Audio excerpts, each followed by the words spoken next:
Algo por contar. Capítulo 13. De nuestro amigo Ical.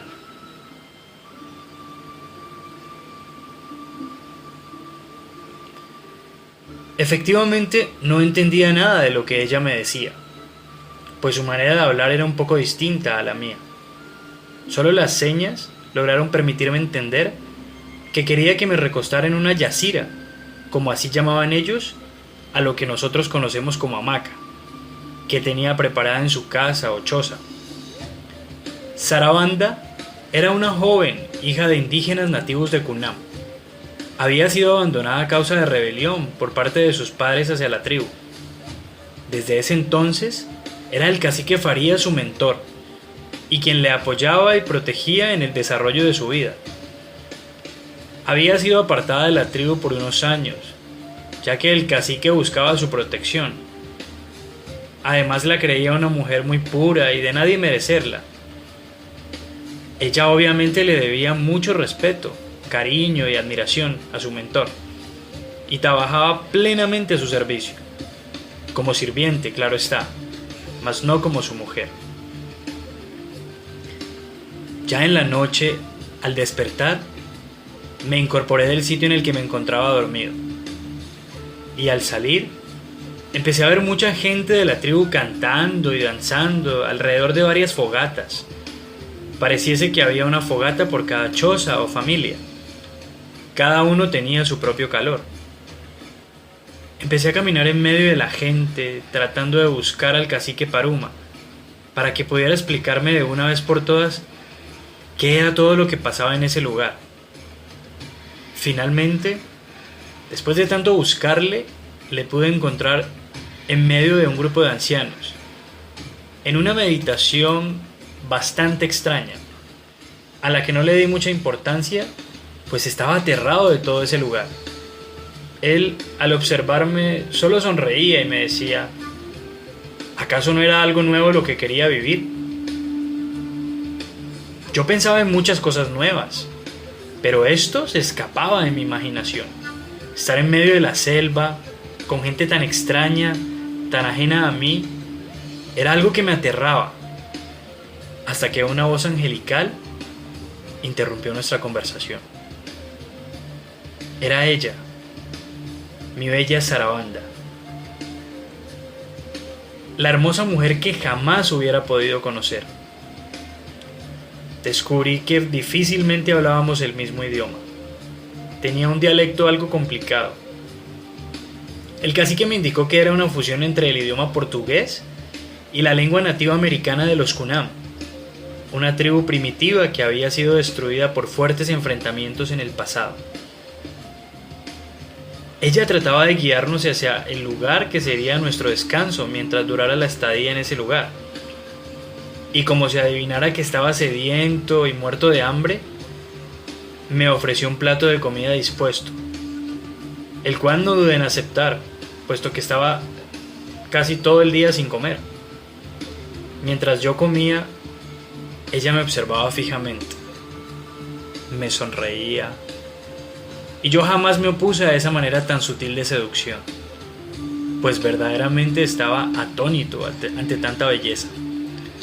Jamás podré olvidar ese rostro caribeño y angelical que lograba despertar algo tan especial en mi interior. Y ya entre tantas miradas y sonrisas, me preguntó por un símbolo que llevaba atado a mi cuello. Parece ser que le inquietaba mucho ese símbolo.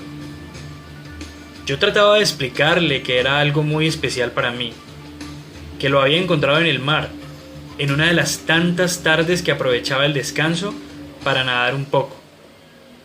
Le explicaba que se me había enredado entre los pies, junto con otras ramas de mar, y que casi logran ahogarme, pero que finalmente me había desatado heroicamente y que en medio de ellas estaba este símbolo, que me llamó mucho la atención, y desde ese día lo llevaba colgado en el cuello. Ella no dejaba de mirarme y de tocar el símbolo hasta que me llevó fuera de la choza. Me indicó que la siguiera. Caminamos en medio de algunas chozas y llegamos hasta un lugar que para ellos era muy sagrado. Era algo así como un altar o monumento, y para mi sorpresa, ellos usaban como símbolo de deidad lo mismo que yo había llevado atado a mi cuello casi durante 12 años. Era algo sorprendente. Y fue ahí donde entendí el por qué me veían como alguien especial. En ese momento recordé que durante mi viaje junto al cacique, él siempre miraba con atención esto que yo llevaba en el cuello. Tal vez eso les habría hecho pensar en toda esta historia. Ellos pensarían que era alguien que tal vez los salvaría de algo, pero lo extraño era saber cómo todo se unía en medio de ese camino que yo mismo me había propuesto buscar. Ya después de tanto mirar ese lugar, me dirigí a descansar. Y ella me seguía a donde quiera que fuera, como un imán que no pudiera desprenderse de mí. Cayendo la noche, me llevaron hacia el lugar de mi descanso. Era una choza muy humilde, pero se veía tan fresca, tan aromatizada, que no dudé un segundo en descansar ahí. Estaba tan rendido, tan exhausto, que me dormí inmediatamente. Además había viajado mucho. Tenía mi cuerpo muy adolorido, más exactamente la espalda. Reconozco que esa primera noche junto a los Kunan fue muy difícil para mí. Tenía muchas pesadillas, sueños muy extraños. En verdad que esto no dejaba de inquietarme. En mis sueños veía un sol resplandeciente y casi sobre el suelo. En ese momento vi que una figura humana empezó a salir desde el núcleo del sol y se acercaba poco a poco a mi vista. Y ya cuando le pude reconocer, me di cuenta que era yo. Claro, estaba vestido diferente, como un líder indígena o algo así. Me veía muy extraño, pero supe que era yo. Y entre tantos sueños y desvelos, el amanecer de un nuevo día me llenó de tranquilidad, de paz. El ruido de los animales del campo me parecía algo muy placentero. Ya no escuchaba las olas del mar, sino el ruido de cigarras y animales selváticos. Además hubo algo que me inquietó bastante: el cantar de una melodía muy sonora que procedía desde un lugar distante donde yo me encontraba. Cuando me incorporé quise buscar mi ropa y busqué por todos lados, pero no estaba. Había desaparecido todo lo que traía en el viejo bolso que había tomado prestado del tío. En ese momento interrumpió mi desesperada búsqueda el cacique Farías. Parecía que ya estaba mejor. Tenía un nuevo semblante.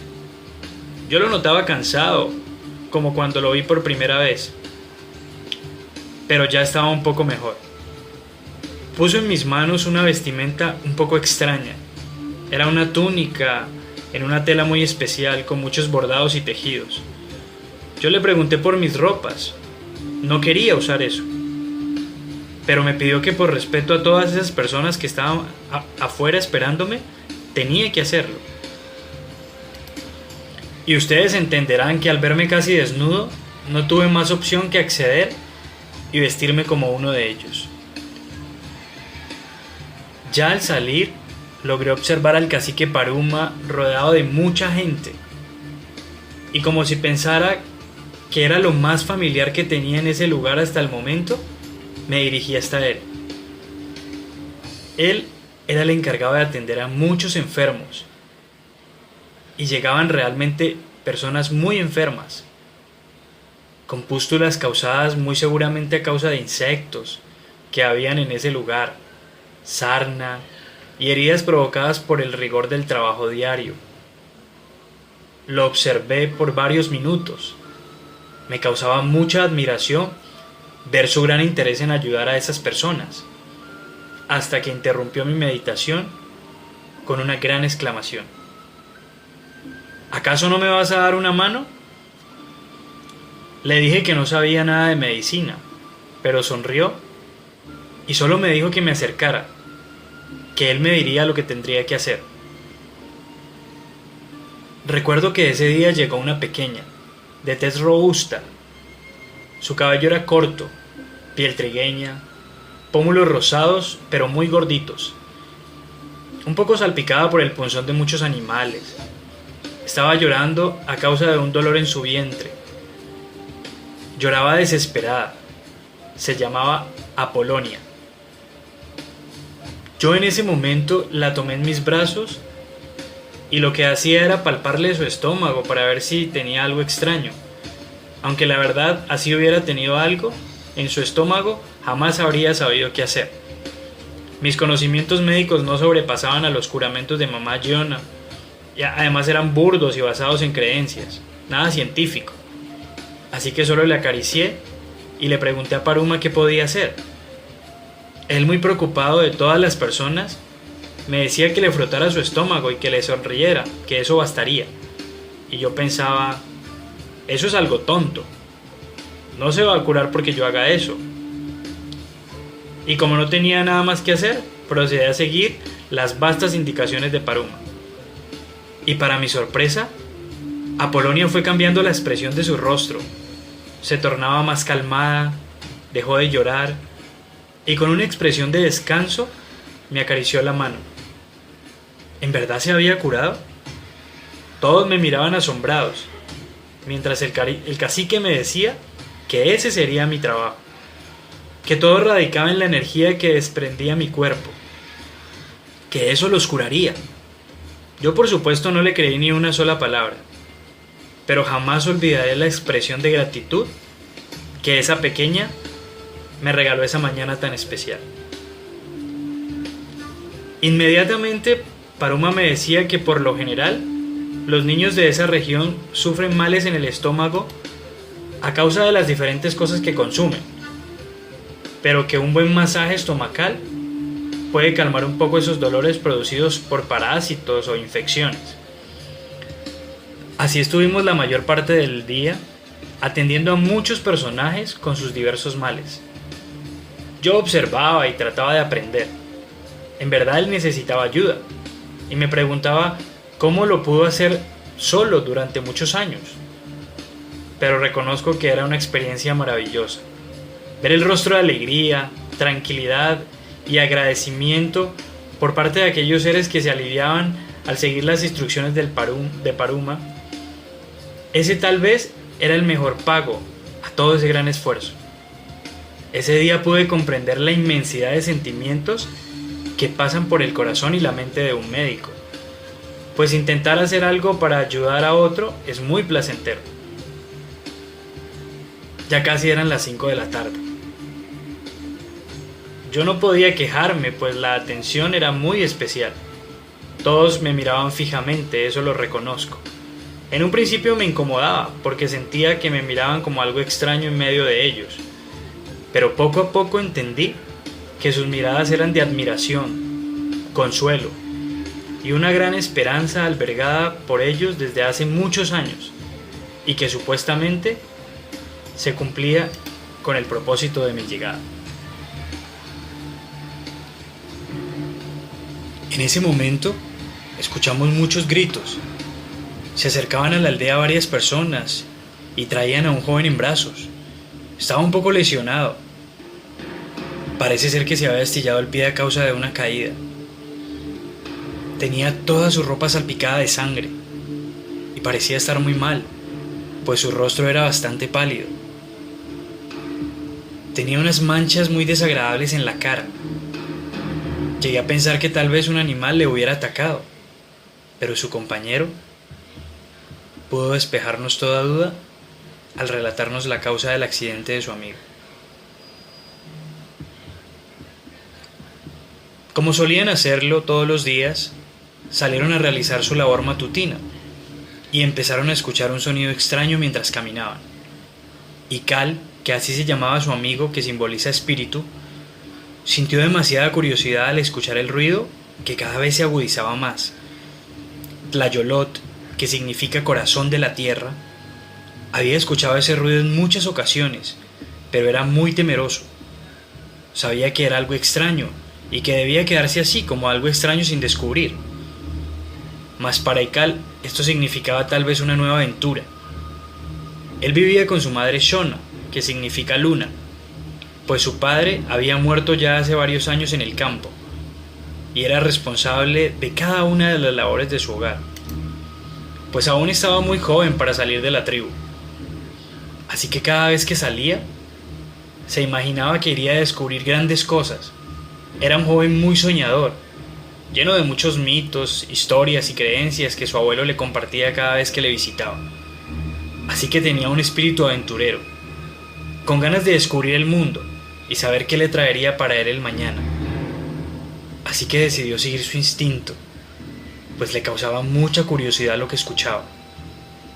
Al comienzo era un ruido como de un animal que sollozaba o chillaba, a causa de algo, o al menos eso era lo que nuestros amigos podían entender. Pero al acercarse más, el ruido cambiaba. Y Cal decía que era como un niño que lloraba, pero no estaba seguro. Tlayolot solo le gritaba que se fueran de ahí, pero su amigo estaba tan intrigado que jamás se iría sin descubrir qué era lo que se ocultaba entre aquel ramaje. Permanecieron en silencio en algún tiempo, intentando entender con claridad qué era lo que pasaba.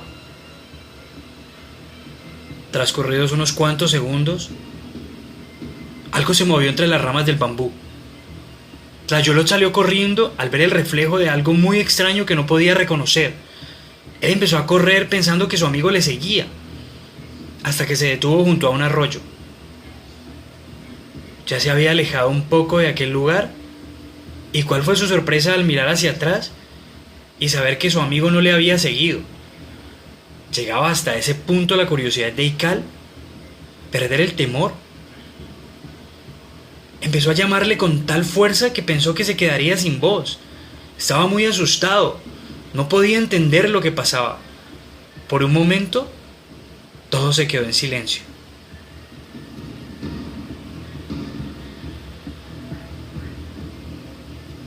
Al instante sintió los gritos desesperados de su amigo.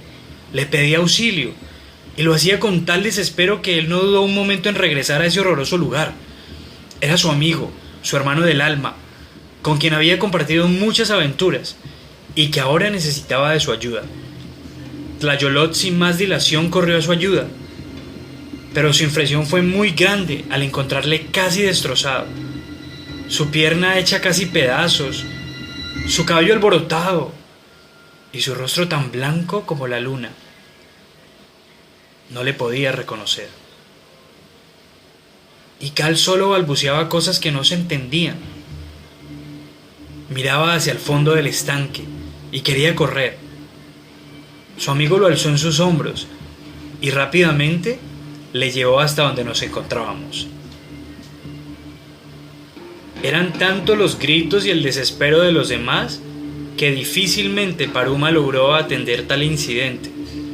Con angustia y llanto, Tlayolot trató de explicarnos de qué se trataba, pero era algo que ni él mismo logró entender, jamás, pues él solo recordaba los gritos y el llanto de su amigo.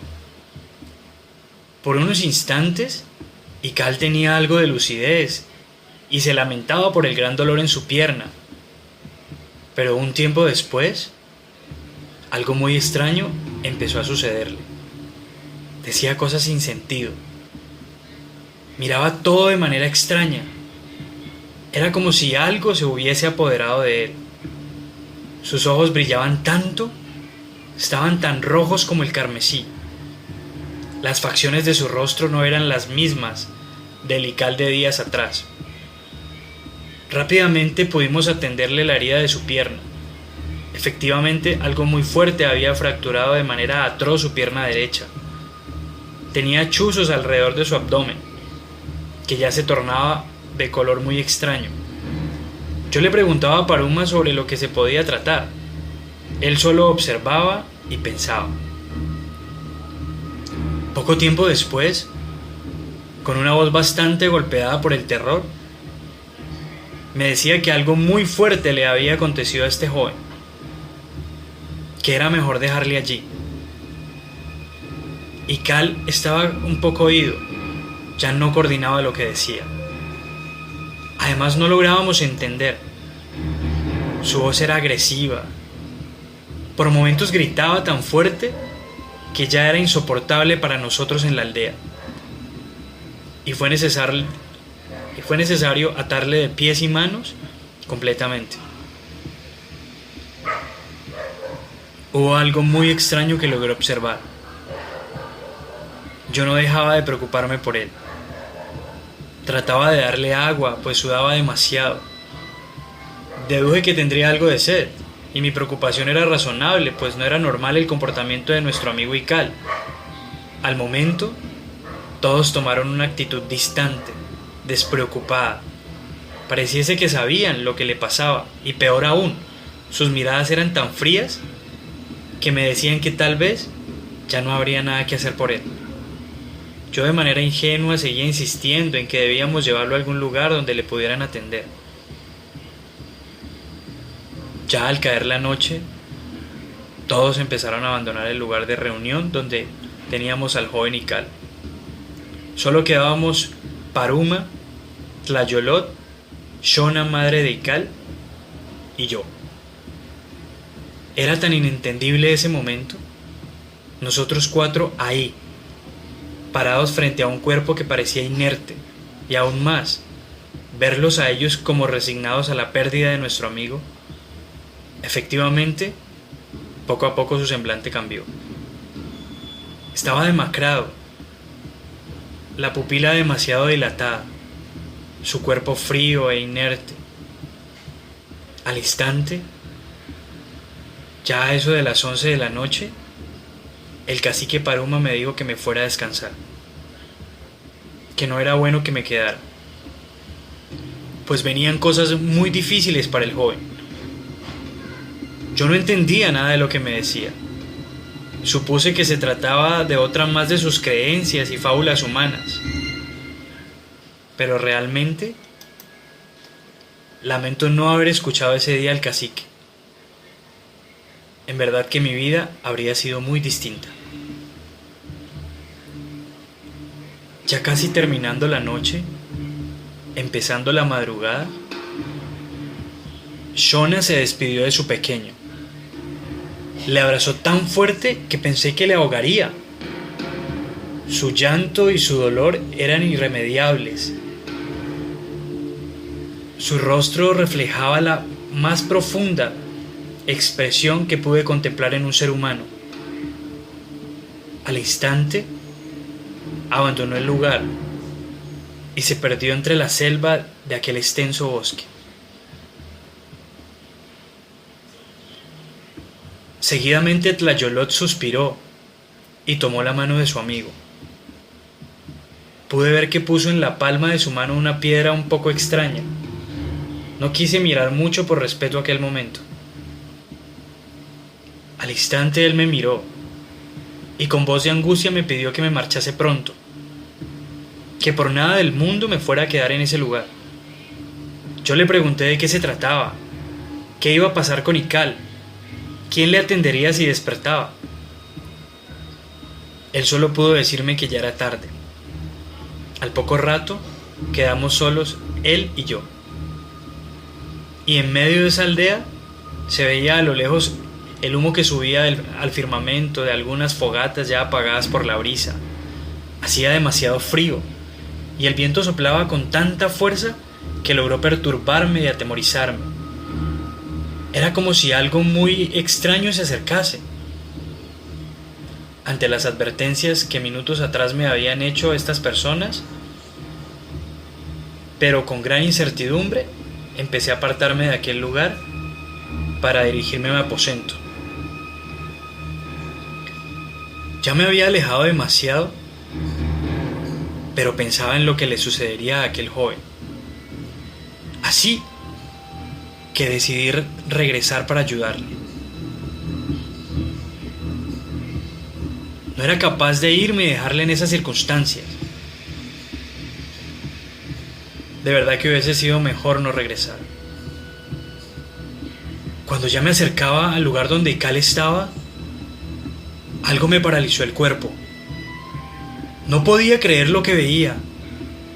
Ikal ya no estaba solo. Habían muchos niños a su alrededor. Unos gritaban, otros lloraban y otros cuantos se reían a carcajadas de una manera macabra que logró atemorizarme de inmediato. Solo empecé a observar tras un ramaje lo que pasaba. Los niños lo tocaban, le pegaban, le decían que se levantase. Eran voces muy horrorosas, no parecían voces de niños. Además eran un poco ofensivos con él. Yo no podía creer lo que veía. Al poco tiempo, a lo lejos, empecé a observar que alguien se acercaba. Deduje que se trataba de un adulto, pues así se reflejaba su figura. Poco tiempo después, pude ver que se trataba de algo sobrenatural. Era una persona poco agraciada. Vestía ropas negras. Era una figura más o menos joven de un hombre. Tenía muchos arbustos en medio de él. Además ese rostro. Una figura de odio pude dibujar en su rostro. En verdad que se trataba de algo muy maligno. Su apariencia logró asustarme demasiado. Aparecía y desaparecía por momentos. Y una música, algo que no debía sonar por ahí. Como un toque de piano a manera de sonido del carrusel que siempre vemos en la feria. Un sonido como de niños saltando y brincando. Yo no sabía qué hacer, si gritar, si llamar a alguien. Pensé que le harían daño a nuestro amigo. Poco tiempo después, ante la insistencia de estos pequeños, Ical despertó. Pero no era él. Tenía una apariencia tenebrosa. Los niños le tomaron de la mano y lo sentaron en las piernas de este personaje. Ese ser le tomó en sus brazos. Después, le cargó de la cintura como cuando cargas un muñeco sin vida. Ical empezó a gritar y a llorar muy fuerte, me pedía ayuda. Pienso que le apretaba muy fuerte porque corría mucha sangre en medio de su cuerpo. En ese momento, ese macabro ser se dirigió a él diciendo: ¡cállate! Era una voz espeluznante que hasta yo me paralicé y no pude mover durante varios minutos. Después, ese ser empezó a caminar y tras él se iban los niños. Hubo un momento en que lograron verme, pues no pude tolerar todo lo que estaba viendo e hice mucho ruido tal vez. Al instante, uno de ellos se devolvió. Era un niño bastante desagradable, además tenía un olor muy fuerte. Se me acercó. Solo me miró. Se reía de mí. Tenía todos los dientes sucios y una nariz un poco chata. Y solo pude entender entre sus murmullos algo así como: Yaho echa bebe jama. Aún no lo entendí.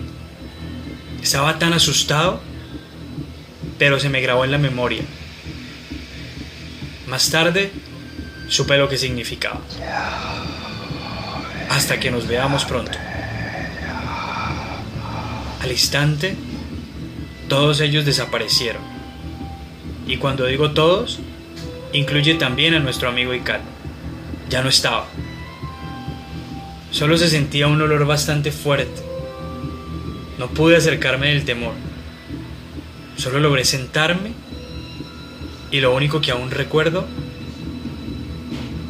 fue que dormí en ese lugar hasta el amanecer.